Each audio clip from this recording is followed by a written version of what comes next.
Hi everyone. I'm really delighted to be joined today by Alison Szalay. Hi Alison. Hello. Alison's going to be talking in the morning section of the conference because she's been a really key person in the initial pilot of the Universal Classroom. Alison is, and I'll read this so I make sure I get it absolutely correct. Alison is a specialist advisory teacher for cognition and learning for Wiltshire Specialist SEN Service. Did I get that right, Alison? That's right. Yes, that's right. And that's with Wiltshire Council. Yes. Okay, brilliant. Thanks. So, Alison, could you tell us a wee bit about your role within the Universal Classroom pilot? Yes, of course. So I've been involved in thinking and talking about the Universal Classroom project for several years now. So going back several years, I can't remember exactly how many years actually, but several years ago, I was involved with some work with the British Dyslexia Association, really when the idea of a universal screener was being Hmm. considered. So I was asked to try to find out what's the appetite from schools for a classroom, for a universal screener. So, not Hmm. necessarily to diagnose dyslexia. We know Hmm. there are lots of screeners that do that, but a more universal screener. Hmm. Um, I'm really enthusiastic about it because, aside from being a specialist teacher Hmm. of dyslexia, I'm also a Key Stage 1 teacher by background, and I've taught in Year 1 for many years. So it's something that I feel really strongly about and really enthusiastic about. And of course, we know that early identification of strengths and needs is so Yeah. important, and crucially, early intervention.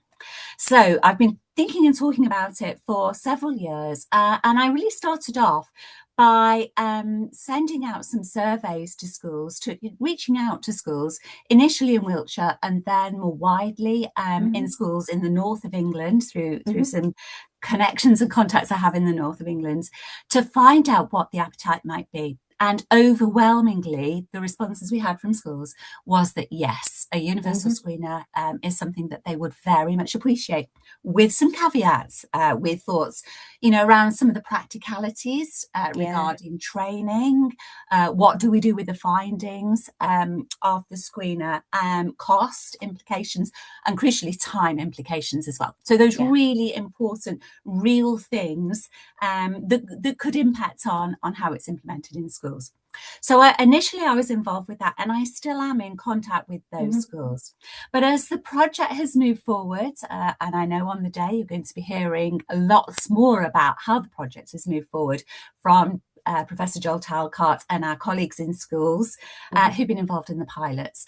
I've been working over the last year with groups of schools, with individual schools, supporting them on the pilot of the screening. So, Hmm. and now we're at the stage where we're working with a second group of pilot schools to be collecting information to help move the screening part, particularly closer to being implemented.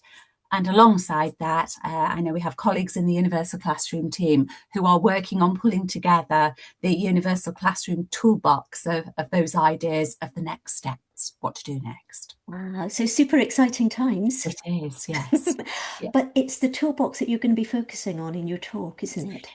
Yeah, so what I'll do, I'm really looking forward to talking at the Patos conference, and I should also really mention that we're moving really quickly on this. So we're working on this next stage of the pilot Hmm. with a view to the Universal Classroom being available to schools by the end of the year.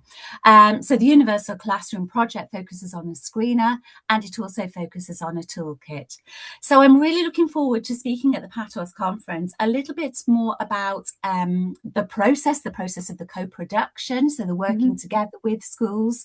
Um, Thinking as well about what the universal screener means for those of us who work with children, young people with SPLD and particularly dyslexia. So Hmm. thinking about that, and also thinking about it from the perspective of a specialist teacher of dyslexia. So thinking about that as well.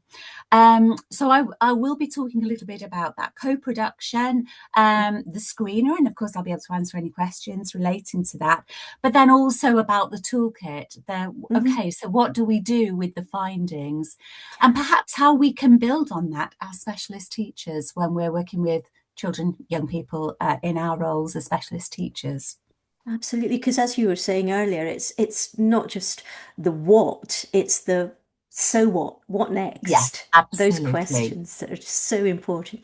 So, Alison, we've had some questions coming in from people who work in later stages of education, Yes. saying a lot of the conference sounds as though it's just about early years, but this is relevant for everyone, isn't it? It is, it is. And because although we know, formally we wouldn't be diagnosing dyslexia probably until children Mm, are a little bit older, but we know that we can spot signs of possible areas of difficulty, but also hmm strengths too from hmm children who are much younger. But one of the things I think is really important is thinking about children's response to intervention. Yeah, So, we don't always, we might see that a child, and I really want to stress their strengths because that is the yeah. bit that really, really matters. But we might be seeing some areas that the children are finding a little bit more difficult hmm when they're really quite young. But hmm that could be, of course, for various different reasons. It may not hmm necessarily be for a reason linked to a specific learning hmm difficulty. And particularly, I think, since the pandemic, we're even more aware of For that. sure.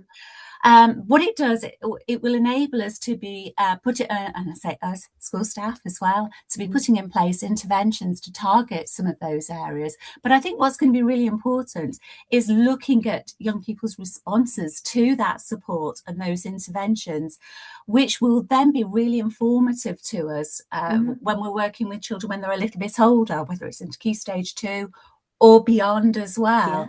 Yeah, And that's all part of finding out about pupils' profiles of strengths and needs as well. So I do think it's relevant all the way through. I think whether we're working in early years, in Key Stage 1, in Key Stage 2, or at secondary, or even further as well, post 16 too. I think this is all part of the young person's profile and experience. So hopefully it will be valuable for everybody. that's brilliant, Alison. Thank you so much. I can't wait to hear your talk, and I'm really looking Thank you. forward to the day. Thank you. I'm really looking forward to talking a little bit more and elaborating and meeting Patos colleagues, hopefully on the day. Thank you That'd very be much, Liz. fantastic. Thanks, Alison. Bye now. Bye.